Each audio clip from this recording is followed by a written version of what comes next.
90 भी मानते हैं, 75 तो वैसे अदर स्टेट को था, अगर ये लोग 90 भी मानते तो भी हम क्वालिफाई थे, है ना। तो ऐसे कोई भी एग्जाम ऐसे क्वालिफाई करना चाहिए कि जिसमें कट ऑफ कुछ भी हो, हमें हमारा सिलेक्शन तो होना ही होना, ऐसी तैयारी करनी चाहिए। तो अगर आप लोग जो है ये जो हम अभी करा रहे हैं प्रीवियस ईयर, 28 मई को हमने ये पेपर दिया था बिहार स्टेट का, जिसमें हमारे 111 नंबर 150 में से आए थे। तो अगर आप लोग जानना चाहते हैं कि आपने कैसे पढ़ाई की, हमारी क्या स्ट्रेटजी थी, कैसे हमने क्या क्या हमारी कंडीशन थी और कैसे हमने 111 नंबर प्राप्त किया, तो आप लोग एक कमेंट में यह ज़रूर लिख के भेजिएगा। तो हम इसके लिए आपको एक वीडियो बनाकर देंगे, बताएंगे कि कैसे हमने किया।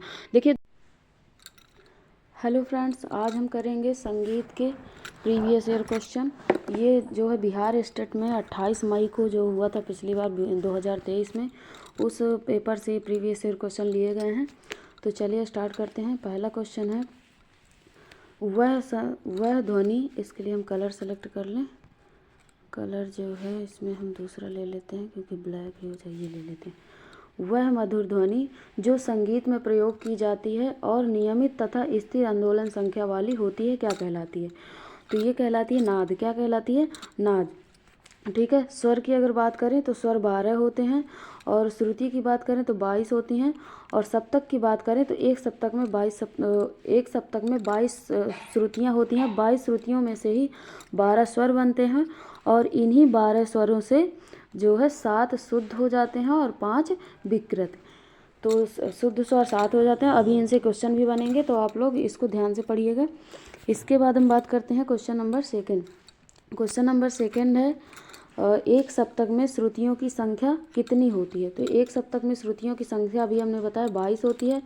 इन्हीं 22 में से जो है 12 स्वर ले लिए गए थे, और इन्हीं में से 7 शुद्ध स्वर हो गए हैं और 5 विकृत स्वर हो गए हैं। ठीक है। इसके बाद बात करते हैं question number third. Question number third है एक सप्तक में शुद्ध स्वरों की संख्या कितनी होती है? तो ये भी हमने अभी बताया आपको। एक सप्तक में शुद्ध स्वरों की संख्या 7 होती है। कितनी होती है? 7 होती है शुद्ध स्वर, और विकृत स्वर जो है 5 होते हैं। ये होते हैं आपके विकृत स्वर। ठीक है। इसके बाद हम बात करते हैं क्वेश्चन नंबर फोर्थ की। क्वेश्चन नंबर फोर्थ है चौथा नंबर, सामान्य स्थिति में दो वस्तुओं के स्पर्शघात से उत्पन्न नाद जिसे हम स्थूल कानों से सुनते हैं, कौन सा नाद है? तो नाद आपको हमने बताया था, नाद जो होते हैं ये नाद जो है आपके, नाद 2 प्रकार के होते हैं, आहत नाद और अनाहत नाद। ठीक है। आहत और अनाहत नाद। तो आहत नाद है जो इसको ये सुनने में मधुर होता है और स्पर्शघात से उत्पन्न होता है, और इसको जो है हम स्थूल कानों से सुन सकते हैं। तो राइट आंसर यही हो जाएगा। और अनाहत नाद को और क्या बोला जाता है? तो इसको स्वयंभू बोला जाता है। क्या बोला जाता है? स्वयंभू। ये योग से उत्पन्न होता है। ठीक है, नाभि से। इसके बाद 5वां नंबर क्वेश्चन देखते हैं। 5वां नंबर क्वेश्चन है एक सप्तक के अंतर्गत श्रुतियों की संख्या कितनी होती है? एक सप्तक के अंतर्गत श्रुतियों की संख्या कितनी होती है? एक सप्तक में अभी बताया हमने 22 श्रुतियाँ होती हैं। ठीक है। कितनी होती? ये आप ये मत सोचिएगा कि रिपीटेड क्वेश्चन, ऐसे ही सेम क्वेश्चन आपके सेम नंबर में ऐसे ही आपके जो है एग्जाम में आए हुए थे। ठीक है। तो सभी का देखिए लगभग आंसर वही सेम मिल रहा है, तो इसका 22 हो जाएगा। 22 श्रुतियों में से ही 12 शुद्ध स्वर माने गए। ये आपको रट जाएगा, इतनी बार आपको बताएंगे कि आपको ये सारी चीज़ें रट जाएंगी। तो 12 में से 7 शुद्ध हो गए और 5 विकृत हो गए। ठीक है। विकृत स्वर कौन कौन से होते हैं? रे, गा और मा, धा और नी। ठीक है। मा जो है तीव्र हो जाता है, और रे और गा, धा, नी ये कोमल हो जाते हैं। ठीक है। इसके बाद हम बात करते हैं क्वेश्चन नंबर 6वां नंबर है मूर्छना कितने प्रकार की होती है? तो मूर्छना जो है आपकी 4 प्रकार की होती है। आपकी शुद्धा,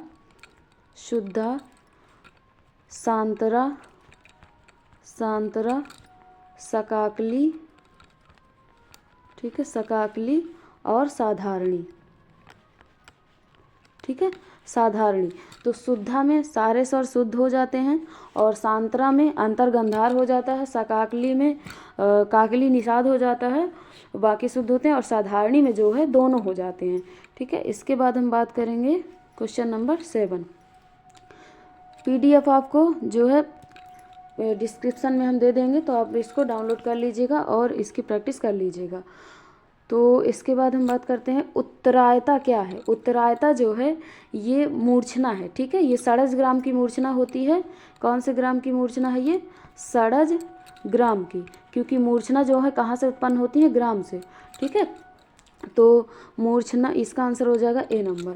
ठीक है, इसके बाद हम बात करते हैं क्वेश्चन नंबर 8। 8वां नंबर है, दो श्रुतियों का निम्न में से कौन सा स्वर है। दो श्रुतियों का, तो इसका एक श्लोक होता है, चतुष चतुष चतुश्चैव षडज मध्यम पंचमा द्वय द्वय निषाद गंधारो त्रिस्ति ऋषभ धैवता। तो चतुष, चतुष मतलब चार। ठीक है, चार किस में हो जाए, चतुष चतुष चतुश्चैव षडज मध्यम पंचमा, षडज सा हो गया, मध्यम मा हो गया और पंचमा पा हो गए। ठीक है, फिर द्वय द्वय निषाद गंधार, द्वय द्वय मतलब दो। ठीक है, द्वय द्वय मतलब दो हो गए, निषाद मतलब नी और गंधारो मतलब गा। ठीक है, इसके बाद जो है त्रिस्ति ऋषभ, त्रिस्ति मतलब तीन, त्रिस्ति ऋषभ धैवता, ऋषभ मतलब रे और धा। ठीक है, रे और धा की तीन श्रुतियाँ होती हैं और दो श्रुतियाँ वाली, तो इसका राइट आंसर क्या हो जाएगा, गा हो जाएगा, गंधार। ठीक है, इसका आंसर हो जाएगा गंधार। इसके बाद बात करते हैं हम क्वेश्चन नंबर 9 की। 9 नंबर क्वेश्चन, एक सप्तक में श्रुतियों की कितनी संख्या मानी गई है, मतलब एक सप्तक में कितनी श्रुतियाँ मानी गई है बोल दिया गया है, वही क्वेश्चन रिपीट कर दिया था। ठीक है, तो ये कितनी श्रुतियाँ मानी गई है एक सप्तक में, 22 श्रुतियाँ। इन्हीं 22 श्रुतियों में से 12 शुद्ध स्वर बने, 12 स्वर मिल बने, स्वर 12 स्वरों से 7 शुद्ध स्वर लिए गए और 5 विकृत स्वर लिए गए। विकृत स्वर कौन कौन से हैं, रेगा मा धानी, अभी आपको बताया हमने। और इसी में से जो है आपके रेगा धानी आपके जो हो जाते हैं कोमल स्वर हो जाते हैं और माँ तीव्र हो जाता है। इसके बाद बात करते हैं क्वेश्चन नंबर 10। क्वेश्चन नंबर 10 है, आधुनिक श्रुति स्वर व्यवस्था में षडज स्वर कौन सी श्रुति पर अवस्थित है। तो आधुनिक श्रुति स्वर व्यवस्था में सारे स्वर जो है अपनी प्रथम स्थिति पर थे, प्रथम में। लेकिन अगर प्राचीन की बात करें, प्राचीन की अगर बात करें तो प्राचीन में जो है अंतिम श्रुति पर थे। कहाँ पर थे, अंतिम। तो ये याद रखिएगा। तो यहाँ पे इसका आंसर क्या हो जाएगा, क्योंकि सा पहले नंबर में आता तो ये हो जाएगा प्रथम में। ठीक है, और अगर प्राचीन में पूछा होता तो अंतिम हो जाता। ठीक है, चतुर्थ हो जाता। इसके बाद बात करते हैं 11 नंबर क्वेश्चन। 11 नंबर क्वेश्चन है, इनमें से थाट की विशेषता को चुने। थाट की विशेषता, थाट से राग की उत्पत्ति होती है, थाट गाया जाता है, थाट में रंजकता होनी चाहिए, थाट में अवरोह अवरोह होना आवश्यक है। तो देखिए इसकी जो मेन विशेषता हो जाएगी कि इसका जो इस थाट की सबसे बड़ी विशेषता है कि ये राग को उत्पन्न करता है। राग जो है किससे उत्पन्न होते हैं, थाट से उत्पन्न होते हैं। तो यही इसका राइट आंसर हो जाएगा। और थाट गाया जाता है तो ये बिल्कुल गलत हो जाएगा, क्योंकि थाट गाया नहीं जाता। जब गाया नहीं जाता तो रंजकता की कोई बात ही नहीं है।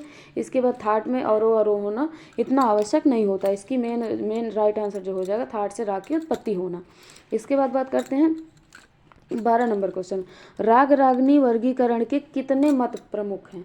तो राग रागनी वर्गीकरण के 4 मत प्रमुख हैं। कौन से, पहला हो गया कृष्ण मत या कल्लीनाथ मत जिसको बोला गया, दूसरा हो गया हनुमत मत, हनुमत या हनुमान मत, और तीसरा हो गया सोमेश्वर मत या शिव मत, सोमेश्वर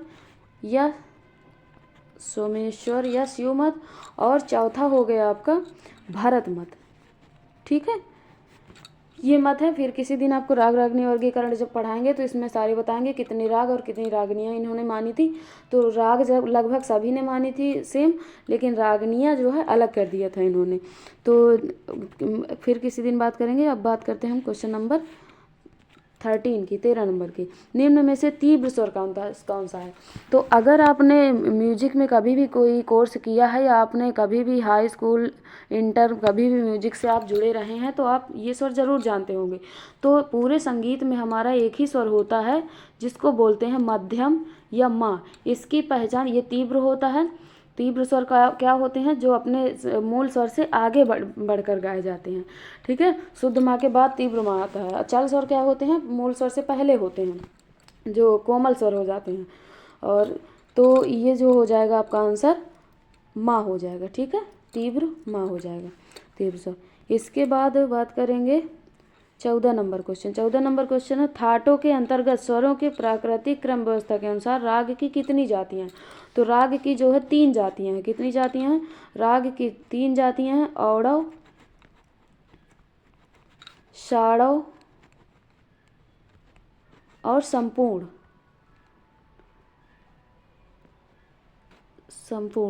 ठीक है। संपूर्ण में 7 स्वर होते हैं, सवर्णों में 6 स्वर होते हैं, औड़ों में 5 स्वर होते हैं। किसी भी राग में कम से कम 5 स्वरों का होना आवश्यक होता है। इसके बाद हम बात करेंगे क्वेश्चन नंबर 15 नंबर क्वेश्चन, सर्वप्रथम किस ग्रंथ में ग्राम राग वर्गीकरण किया गया था?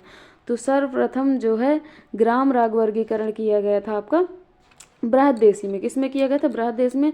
और बृहददेशी को लिखा किसने है? तो ये लिखा है मतलब किसकी पुस्तक है ये?